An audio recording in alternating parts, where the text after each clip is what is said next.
Welcome everybody back to Friar Talk. Today we're gonna be breaking down this Red series. Got to see a little bit of a career day for Brett Sullivan, so super exciting stuff from him. And it comes after, about a day after we were talking about like trading for a catcher and potential guys that the Padres could go after. Brett Sullivan comes out, balls out. So it was great to see that this afternoon. If you didn't tune in the game, didn't see, he ended up going 2 of 4, had a 2 RBI double, and then had a 2-run home run later on in the game. So overall, it was exciting stuff. This afternoon, I think the series was pretty good. I think Tuesday's loss felt kind of rough because you wasted a good start from Michael Wacha. But overall, this series you're looking at 3 starts from the back end part of your pitching staff. In Blake Snell, Michael Wacha, and today Seth Lugo. All 3 of them had good games. Probably Snell's best outing of the season. And then Lugo Wacha also did great. So you can see the offense kind of coming alive a little bit as well. Juan Soto is definitely heating up. But the team's getting hot and it's coming at a good time. Got the Dodgers this weekend, so exciting stuff there as well. We'll be posting a Dodger recap tomorrow, so stay tuned for that. Sometime I don't know if we're gonna post it either in the morning or in the afternoon, but we'll do it or a Dodgers preview. So we'll be posting that we'll be posting that tomorrow as well. But Chase, overall, this Red series, how are you feeling about this team right now? Pretty good. Luis Garcia is like the only shaky part of it. Soto's heating up. He had a bases clearing double today, walked 3 times. He's starting to hit the ball. He's being a little more aggressive at the plate. We saw Kim, come up with a clutch home run. He's starting to heat up. Grisham had, I think, 3 hits today. He's done pretty well for himself. It looks like he's starting to finally figure out his swing. Just good things all around. The team has been looking good. They're looking really solid. It looks like they're coming into their own. Tatis really has made a couple good plays in the outfield. Grisham's still doing his thing. I think, we're actually now have a battle at the catcher position between Brett Sullivan and Austin Nola, which if Brett Sullivan, even hits 230 to 240, but has like a 750 OPS, think you kind of have to start him over Nola. I don't know how their pop times compare or anything. I don't know if there's enough data for Brett Sullivan for Baseball Savant to have tracked that yet. But if he can hold runners at bay a little bit better than Nola and just be slightly better offensively than Nola, you kind of have to start him. I don't think you can argue that Nola could be in the lineup every single day just because he's be a better play caller. Brett Sullivan called a pretty damn good game today. Seth Lugo threw a gem. So team's looking good.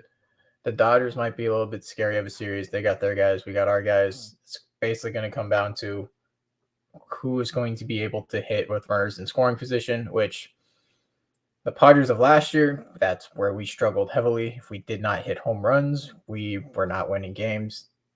This year seems to be a little bit different. We've had a few doubles that, got the bases cleared. We've been hitting a little bit better with runners in scoring position.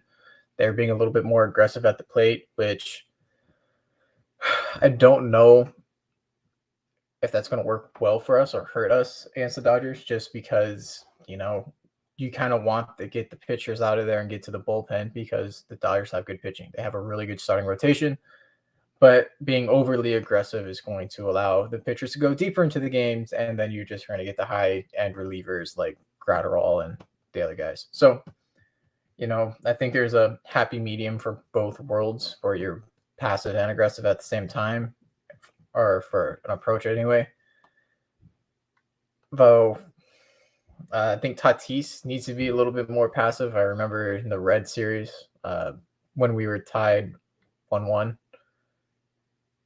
God damn, he swung at every pitch. It was either the bottom of the 9th or the bottom of the 10th. He swung at every pitch like he was going for the fences.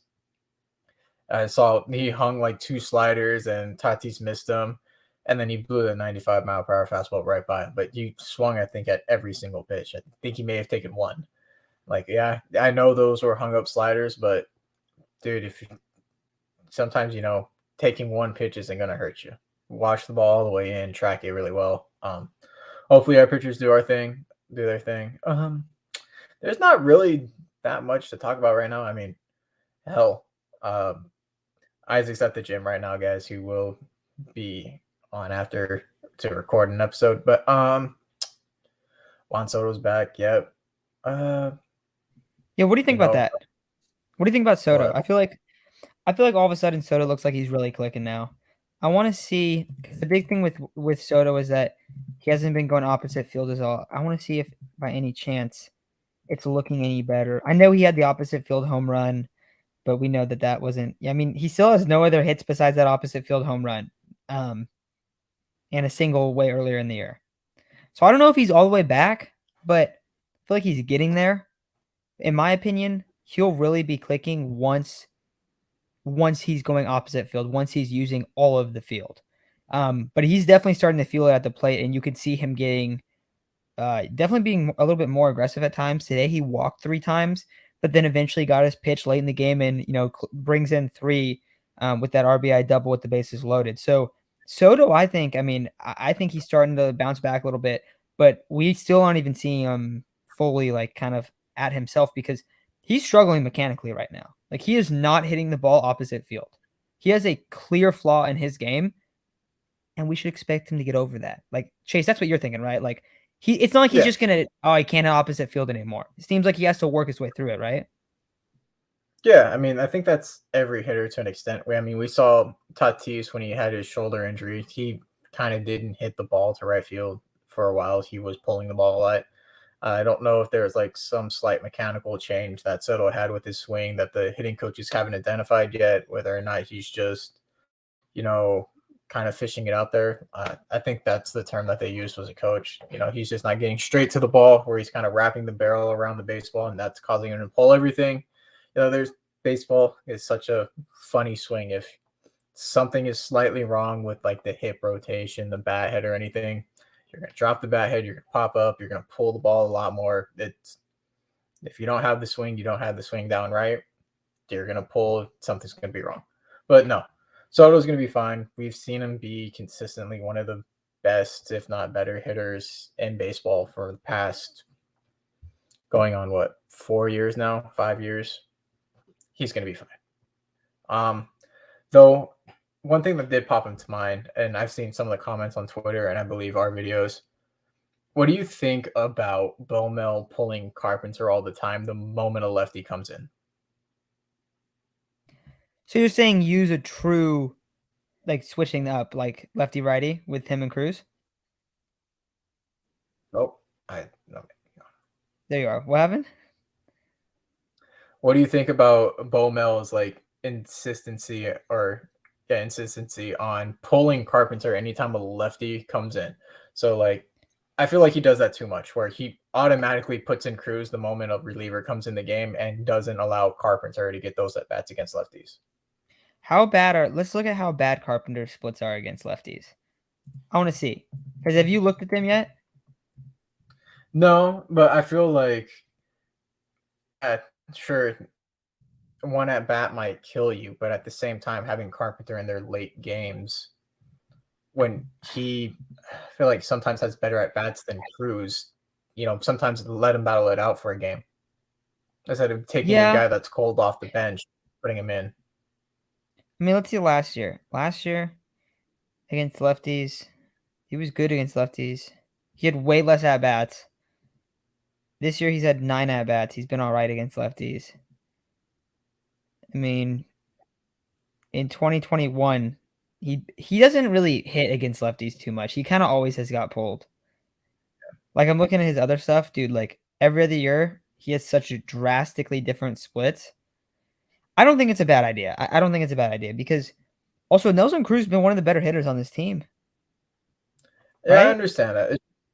My thing is why would you pull a guy like even if he's had like if he doesn't strike out any of that bats and he's been making solid contact, why pull him for a guy that's cold off the bench just because it might be a slight disadvantage? I feel like coming off the bench isn't any better of an option at that point. Yeah. I mean, I just think I think they're gonna keep doing it. I actually like it. Now, I'll say this. I mean, Nelson Cruz has been tearing the cover off the baseball too. So that's a lot of the reason I like it right now. But let's say that he starts slowing down or struggling a little bit. I'm gonna kind of change my opinion on that. I think that makes it a little tougher, you know. Yeah. So I feel like if Nelson Cruz is struggling and Matt Carpenter's playing really well, then he should get more lefty at bats. But if it's like it is right now and it's working out pretty well, because I don't know, are you happy with the way that Carpenter and Cruz have played and like how they've split? Because I think they've played really well. I think that they've been awesome offensively. Oh no, I'm very happy with it. It's just, some people get better as the game goes on and they see more pitches. And I feel like Carpenter does that and he works the count very well. So pulling a guy that, might be better later in games for a guy that's cold off the bench and hasn't seen any like pitching the entire game somewhat puts yourself at a disadvantage. Unless, it's like a lefty specialist, it's like, unless it's like Tim Hill on the mound who's throwing sidearm to a lefty. Yeah, I would pull Carpenter in that position too. But, or like Hader, but most of the time it's not like he's a lefty specialist. It kind of disappeared the three batter minimum. You don't have one guy that's going to go out there and face the lefty, so you have to pull him. It's not that scenario anymore where, okay, this time around he's facing a lefty, but, in the eighth inning, hell, they're probably going to put a right-hander in because guess what? Majority of the lineup is going to be right-handers, and then you have that advantage later in the game. And he's been seeing pitches. No, okay, that's super fair, and I think that's why you kind of have to. Maybe it's not like every single time, but I think you should try to strive for getting those splits, like getting those matchups. But in some Yeah. cases, I think it makes sense not to. Especially like let's say you look at the rest of the team's bullpen and they have like one lefty that's not very good and everyone else is a righty and their setup men and closers are righties and that spot's going to be due up 8th or ninth and it's like a close game. Then I think you can leave him in, right? Like I think it makes more Yeah. sense to leave him in. So I do think that that's the case. But I mean, Soto, I feel like a lot of people are talking about Soto not being 2021 Soto yet. I see what else people are talking about. Ethan Salas is playing in the DSL. That'll be exciting. Oh, I also you see that Soto he ruined Xander's on base streak with the fielder's Yes, choice. because of his little base running blunder. Yeah. That was rough. That was very rough. But I mean, overall, he's playing really well. I want to see. So in this series, let's look at what he did today. He went 1 for 2, 3 ribbies on Three that walks. double, yet and walked 3 times. Yesterday, oh my phone died. Um, let's see. Let me pull it up here. Yeah, I got it. Don't worry. Let's see. Okay, here we go. Then he went 2 for 5, 4 for 2. 2 ribbies, 1 RBI yesterday, and 3 RBIs today. I mean, he's playing a lot better. He raised just in this series alone, he raised his average from 202 to 227, and I'm assuming his OPS went up like 50 to 100 points because he had a fantastic series and got on base so much. And then yeah, I see some more stuff coming about Brett Sullivan. I didn't really get to speak my mind on it too much, but Chase, I mean, I think that we were talking about it before we hopped on. I mean, Brett Sullivan, he's not really the guy we would expect to be catching that much. But if you're gonna go 2 for 4 and have a better offensive day than Nola really has had like at all, like ever, like can you remember a day when Nola had a better offensive day than what Brett Sullivan did today in the last year or so? I can't. I don't think he's Didn't had a Nola game have where he's like had a a two home home 2 run extra game? base hits. Didn't Nola have like a 2 home run game one at one point, or am I tripping? Maybe in 2020, maybe in 2021. I don't think he did last year. He had It like may have two been home runs all 2020 season. with the juiced baseballs. It may have been 2020 with the juiced baseballs. See, that make more sense. But I think you gotta at least see Sullivan in there a little bit more. And I do think Yeah. it's interesting if he starts getting a few more reps while Campy's coming back from injury, and he's just looking better than Nola at the plate. Let's say he has a couple other big hits. Also see Gil comments right here. Sullivan hit 285 and drove an 81 last year in El Paso. Him hitting the rest of the year should be no surprise. Won't feather cover off the baseball, but can hold his own with the bat. And if he's doing well defensively and they're looking at that, it's gonna be hard to turn back to Nola and Campy as your guys when it feels like the verdict is out on Nola. And that's what we were saying. We were talking about trading for guys that there's not really many guys to trade for, and that's why it's tough because it's like you're just kind of hoping that Campy works out. Well, if Sully starts playing well, like you're gonna have to go to him. right? Like you're trying to win. You're not like trying to Yep. bank on Nola like returning value. You're trying to have the best product on the field, and we know what Nola's going to bring. Now it feels like the Padres in-house view Nola a lot better than he is, though. So maybe they could send Brett Sullivan down or something, but I don't know. That might be a mistake. I think it's more of a wow. We gave up a lot to get this guy. We gave the Mariners a lot of team right now, and Nola was much better player on the Mariners than he is right now, and we need him to get back into how he was on the Mariners, and if we could just continue to let him play, maybe he'll get out of it. But at some point, the Nola experiment has to end.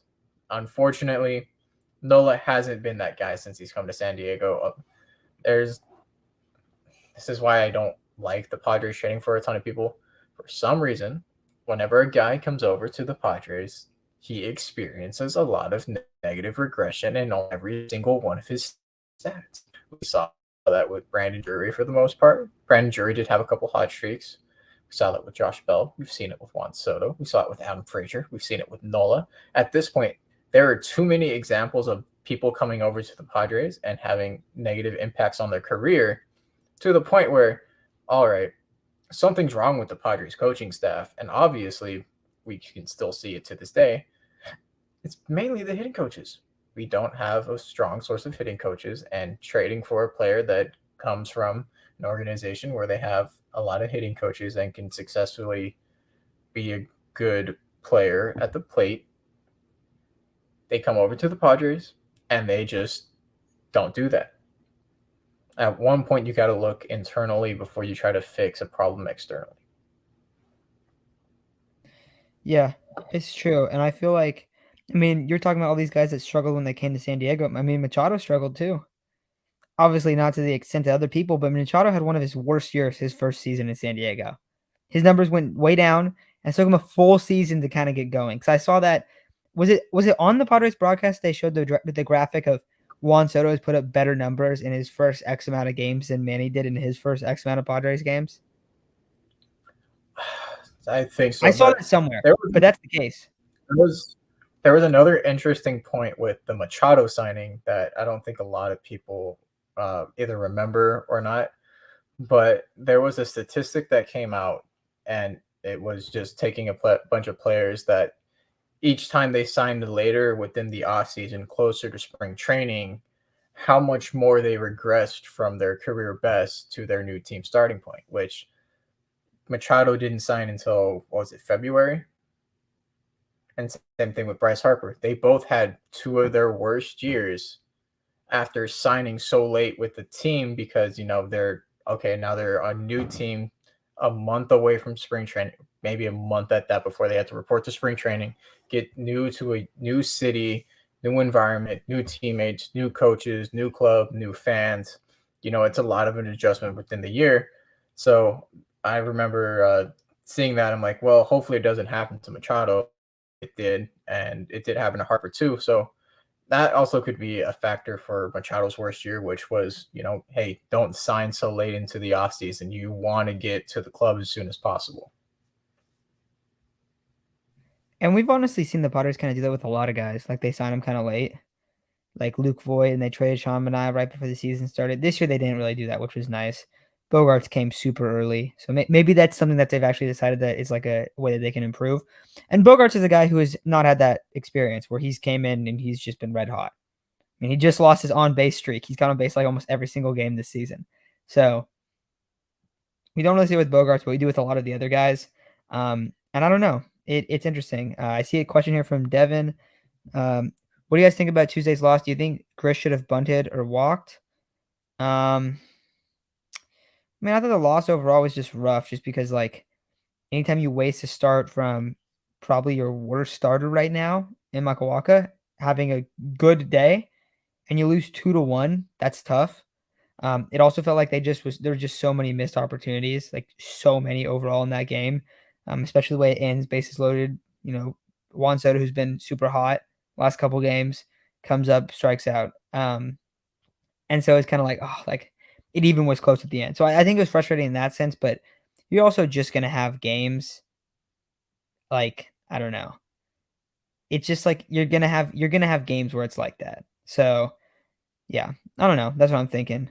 I see Drewkey says great game by Sullivan, but the hatred towards Nola is insane. I mean, I don't think we hate Nola. I think we like Nola. It's just like he just had such a long time, a long tenure in San Diego at this point, and he just hasn't produced offensively. So I don't know like how long they're gonna keep rocking with him. It's really just that. And that's why I don't think like so it's like, oh, Sullivan should replace Nola now. I think it's like Sullivan should get some reps. Even like if Campy comes back, and I mean, I don't know if you want to keep 3 catchers on the roster, but like it's kind of weird. I guess he should get more reps is more what I'm leaning towards while Campy's out to kind of see if you're gonna rock with him if he plays that much better offensively. But that's all it is. I don't dislike Nola. I like Nola. I was really excited when Nola got traded. I thought it was gonna be a good move. It was not, but it's all right. I mean, you're gonna miss on trades. But I'm thinking, what else for this offense? I feel like Cronenworth is hitting a little bit better. I feel like the whole offense in general has a much more aggressive approach. You were talking about this right when the stream started that like, hey, we're starting to see these guys, and it's like you want to find the happy medium for being passive yet also being aggressive. I feel like before they were so overly passive, it felt like they were just like trying to walk. That's how it kind of felt like the entire offense, not like one guy. Basically, the entire offense outside of Tatis, who's barely played and has been extremely aggressive coming back, and Bogarts, who had a great like happy medium of it. And I feel like we're looking at it now, and it's like, hey, they're starting to heat up. They're getting more hits. It feels like they're generating a lot more hard contact. I watched a video on the Padres full team a couple days ago, and the Padres were the worst team in line drive rate. Chase, worst team, but it feels like they're not capitalizing on a lot of fastballs, and I feel like that's a lot of the reason. So I like the more aggressive approach. I think that's a good start. What do you think about it? Like, what do you think about in terms of is this like a turning point for the offensive approach in the right direction? I'd say yes. I mean, we saw Soto today. I think Soto was the perfect example of kind of the hitter you want to be. I mean, you could look at his career and be like, yeah, this is kind of the guy you want to be. He slugs on mistakes and he's not afraid to work a count and walk. And, I wish Tatis would take a little bit more pitches because, he strikes out a ton. I think he strikes out, like 30% of the time at least. But he makes up with it for the amount of times he, gets an extra base hit. He slugs home runs. He will take a walk eventually, and he'll take it in a big moment in the game, and he'll get on base and steal. However, Machado does the same thing where, yeah, Machado will at least when he's trying to walk, at least swing the bat and foul off pitches. We have seen a lot of the guys. You've seen Cronenworth, you've seen Grisham, Kim to an extent. I don't think Carpenter and Cruz did. Guys, they would just sit and watch fastballs go down the middle of the plate and not pick the bat up off their shoulders. And now when they're getting those pitches, they're at least swinging, which is a step in the right direction. If you're going to get a mistake, man, crush it. Don't just watch it go down the middle of the plate. I mean, you're not going to get an 0-0 fastball down the middle of the plate again. They're probably going to, throw you a high fastball, try to get you to chase something to go 0-2, and then you're down 2-0 or 0-2, and you got the breaking stuff coming, which, you're probably not going to do anything with it. So if they're going to be throwing you first pitch strike, take advantage of it. Get the shoulder or get the bat off your shoulder, take advantage of it, and that seems to be what they're doing. So I think it's a step in the right direction. It's great. The only problem I see like in the foreseeable future is, yeah, guess what? You're going to face Dustin May and his two-seamer moves more than most people's sliders. So that one's going to be a little bit more difficult of a matchup, but the aggressive approach is nice. Yeah, I think so too. And I think it's gonna be interesting to see if it continues. Because you were talking about how they've kind of struggled with that against the Dodgers, where like, against a lot of these starters, especially like Urias and Kershaw, where it's like, oh, we're 5 innings deep and they've thrown 55 pitches. It's like, and there's 1 or 0 runs. So I think this is a good time to see like, is that going to work when you're facing higher end pitching? Because Dodgers are throwing, I think it's May, Kershaw, and Urias, I believe. So 3 of their best pitchers, 3 of the guys that have had the most success against the Padres. So I'm excited for that series. And then next weekend you have almost the exact same pitching staff coming out there. So that'll be super cool to see. I think it's a good test. I think it's kind of a good like, all right, your offense is starting to wake up a little bit. Can you ride that into facing 3 really good starters? Because that's going to be a big question. And that's what we're kind of looking forward to in this team. And I feel like this is probably the first series outside the Braves series earlier this year. Maybe the Mets you could say too, but I feel like it was more of the Braves that first series against the Braves where it has that really like intense baseball atmosphere. And I think we're gonna see some great pitching duels, which will be also very awesome in this one. Um, Looking kind of at the bullpen, dude, we had talked about it before about how moving Nick Martinez to the bullpen would be a huge kind of plus. I feel like we're already feeling that, right? The only guy that you're really that worried about is Garcia, but I feel like everyone else has looked pretty good. Shout out, my God, Honeycomb. Fucking, he's killing it. He's looked You great. always chase Honeywell. You always call him Honeycomb. Honeywell. I don't know why I call him Honeycomb. Brent Honeywell. My God. His name always escapes me too, and I don't know why. Every time I'm like talking crap about the bullpen, everyone's like Honeywell. I'm like, I'm sorry, I forget Honeywell's back there.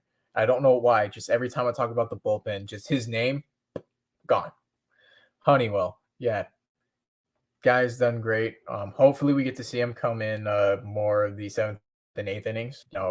Kind of don't want to sit in that role anymore. Stop pitching Garcia in like 8, 9, or 10. And I get it if you don't have arms, and I believe that's what happened on Tuesday. Just please stop throwing him in major situations. He is not that good right now. He's been giving up a lot of hits. We saw what the Reds did. The Reds teed up on him. First pitch fastball. Okay, we're swinging right away. And they got 2 or 3 hits off right away. So until he figures out what's going on with his pitching, give him some lower situations. Okay, the guy's coming out in the 5th inning. All right, let's throw him in the 6th inning, At least that way we still have time for the offense to come back and work to get maybe a run or 2 back. Or, okay, you know what, they tied it up, but we still got 3 innings to come back. You don't want to go into the 10th inning with a runner on second and then, oh, wow, they got 2 hits right back to back, and now we're down 2-1. It's not a great feeling. Yeah. Yeah, I feel like, and also like for the bullpen, until you get, or I guess it's an if you get Robert Suarez back, I don't know how confident we're gonna feel in this, like with this pin. I think whenever we look at it, we're gonna look at it and be like, you got to get to Josh Hader.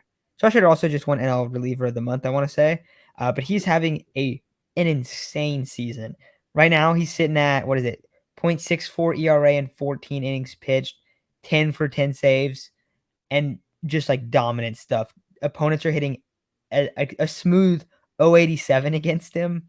And he's posted a 0.6 whip. So he's been as dominant as you could be, basically. And he's kind of just been perfect. So I don't know. I'm wondering. I'm hoping that stays the same. I mean, I don't think we're gonna see a situation last year where he goes through a massive slump, but we are rocking with an insane Josh Hader. I think a lot of people are hoping that he gets extended. I was kind of unsure, but I don't know, dude. It feels like you kind of got to bring him back, even though the Padres just signing guys. It's been so rough, especially out of the bullpen, just with injuries. I feel like you're gonna look at it, and there's gonna be no way that you just can't like bring him back because having a good closer in the playoffs is so massive. And now we're starting to see this bullpen playing better. So I don't know. Well, what do you think right now for this for Josh Hader and kind of where he's at?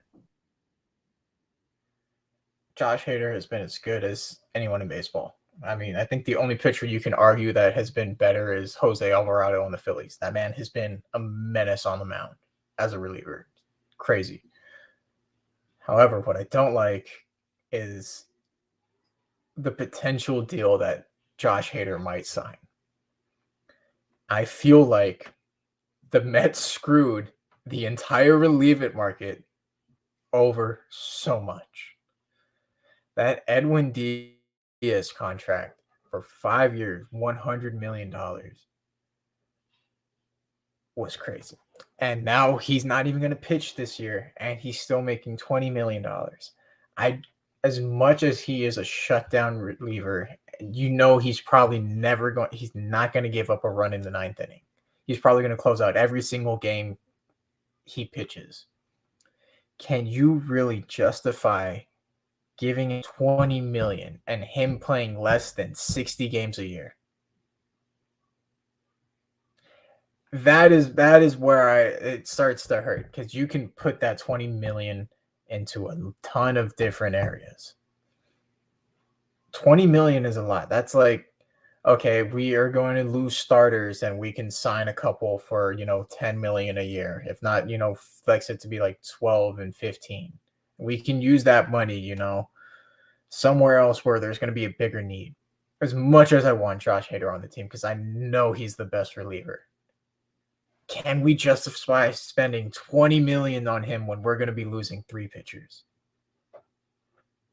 And honestly, I think a lot of it's just going to depend if Suarez is healthy, because it seemed like the idea was at least if we lose Hader, Suarez can come in and step in. Now you don't know if that's the case. So who would even line up to be our closer next year? Martinez? And he can even opt out. Yeah, but if he's healthy, that's a huge if. Maybe you look to the draft and see what college album is coming out. That's a flamethrower.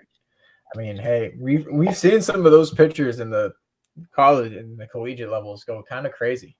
I mean, yeah, Tennessee has been producing some pitchers, dude.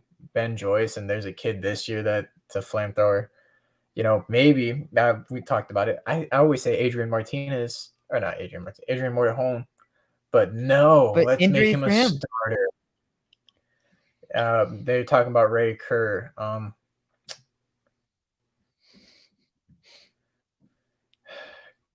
Like this one? As much as I love Nabil, he cannot be a closer. He's a guy that you come in and he's going to be, all right, you're going to throw 3 innings. If not, you're going to throw 5 because our starter got rocked and we just need guys to eat innings. Throw him in there. He is so much more valuable when, he can come in and, yeah, you know what, maybe we're going to lose this game, but we're not going to kill the bullpen. Nabil, go out there, throw 5 innings, please. That is probably the best about Nabil. Yeah, but he's what situation is you can throw him in extra innings if you. Yeah, I know he's on fake IL. Haven't seen him in a minute. However, I mean, $1 million on Josh Hader. I just can't justify it in my mind.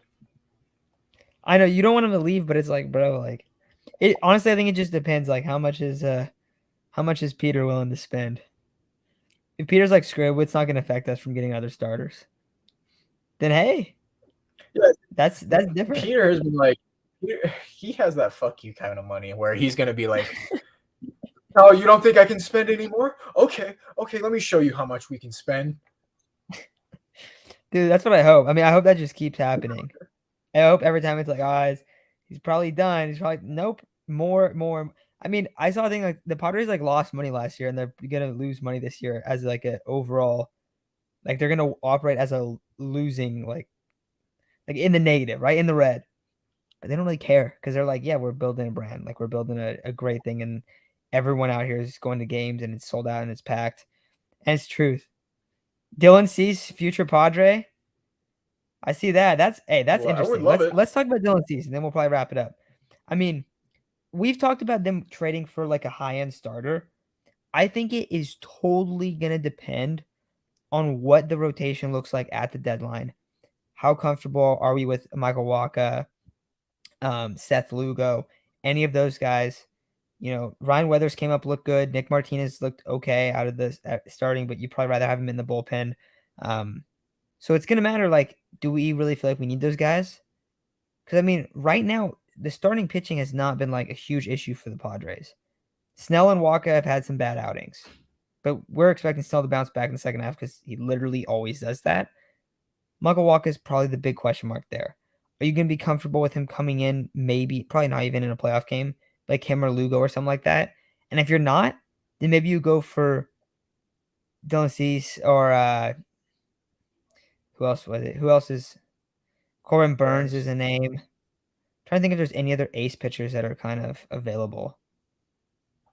Not like those are the big names. I mean, you're just looking at teams that are bad and they have like I mean, the It White depends Sox on are how the terrible. Marlins do. The Marlins might sell more of their pitching if they don't think they're ready to just get a couple key pieces because they've honestly been also a pitching machine when it comes to Yeah. developing guys. The White Sox, any of their guys are probably going to be available after the disastrous start of the season that they had.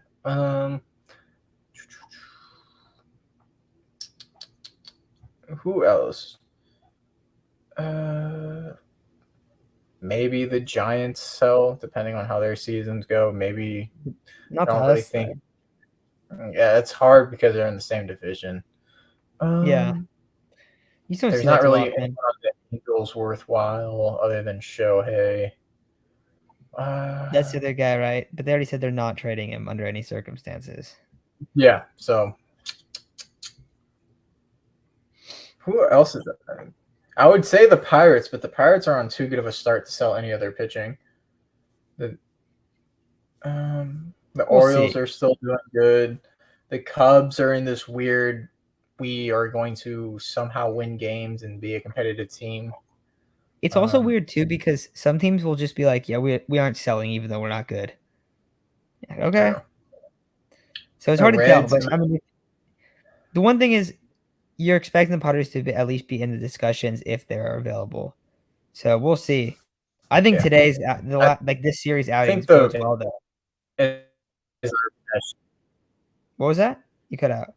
Oh yeah, I think the White Sox are probably the best shot for Dylan Cease is probably going to be the biggest commodity on the trade market just because, like I said, I don't know what happened to the White Sox. They were supposed to be this young, great team for years to come. They have such a good core of players. They got Michael Kopech, Dylan Cease, Lance Lynn, Giolito. Then you have Luis Robert, Eloy Jimenez, Tim Anderson. I'm forgetting a couple names, but I mean, those what are is the it? big Gavin bats. Sheets. They have a good team. They have good players, but for some reason, they They just cannot put it together. I don't know if there's like anyone I can compare to. They just can't hold it together. I don't know if it's a man problem with Tony La Russa, if it's a team problem. I mean, we've seen the team look unmotivated. I don't know what it is, but it seems like the White Sox are probably going to be selling. Yeah.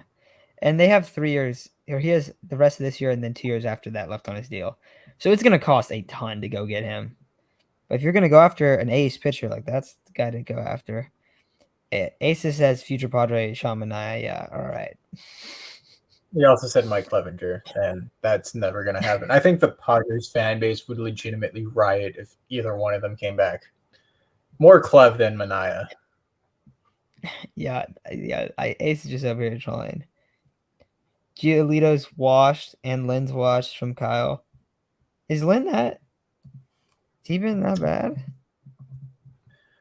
Lynn's just getting older. His velo is a little bit He's been down. terrible He's this not year. hitting. Huh? He's not that. He hasn't been that good this year, and he took a step back last year. Yeah. Lucas His, Giolito, his let's see. velo's down. He's always been like he throws a. Lynn's I thing feel is like he throws a Giolito's. multitude of fastballs, and Oh, I personally don't like Giolito. he had a bad year last year. He had almost a 5 ERA last year, and he hasn't been that great this I year. do not like Giolito. Oh, what about Vince Don't Velasquez? Real nice. dude. Why is he killing it on the Pirates? I know. The most random thing ever. Um, Yeah, like Tran has said, Lance Lynn relies on his fastballs. He throws like two or three different. He throws three. He throws a four seam, two seam, and a cutter, but his velo's down. And normally, he would blow it, get past guys. He'd bump it up to 97, maybe touch 98 if he needed to. But now he's sitting like 93, 94, and he's just not like he used to. His Michael Kopech with Ruben Niebla might be really nice, but I don't think they'll trade him just because he throws 100 miles an hour as a starter. You don't really get that in a lot of guys. Yeah. Yeah. All right, guys. I think that's probably gonna do it. I don't have anything else, Chase. Anything else that you're thinking about for this Nah, squad? I'm good. All right, man. We're gonna have a video out tomorrow on the Padres Dodgers preview, and then Sunday we'll have a series recap, and then hopefully we'll have a short over this weekend. I haven't been able to get any out the last couple weekends, just got really busy, unfortunately. But final question: would you guys get Bauer if he leaves Japan? No, hard No. pass on Bauer. I know you feel that way, Chase. I know Isaac feels that way too. I don't think he'll We be all back. that's a I don't. united no. Yeah, I don't think he'll even be back though. I don't think anyone will. Yeah, we'll talk Padres Dodgers tomorrow. Yeah, hey, sorry, man. Sorry. But yeah, we'll have that one out, and then I think for the shorts video, if we can do it, if it works out well, I want to do a video on just how good Fernando's been in Dodger Stadium because he's returning there and it's been a long time. So I think that'd be fun. But yeah, we'll be back streaming on Sunday, so we'll talk to y'all then. But have a great night, everyone, and go Padres. Hopefully this is the start of a hot streak. Hopefully this is the start of a little bit of change for this offense and some more aggressiveness. So hopefully we see that moving forward. But thank you all for listening, and we'll talk to y'all very soon. Have a good night.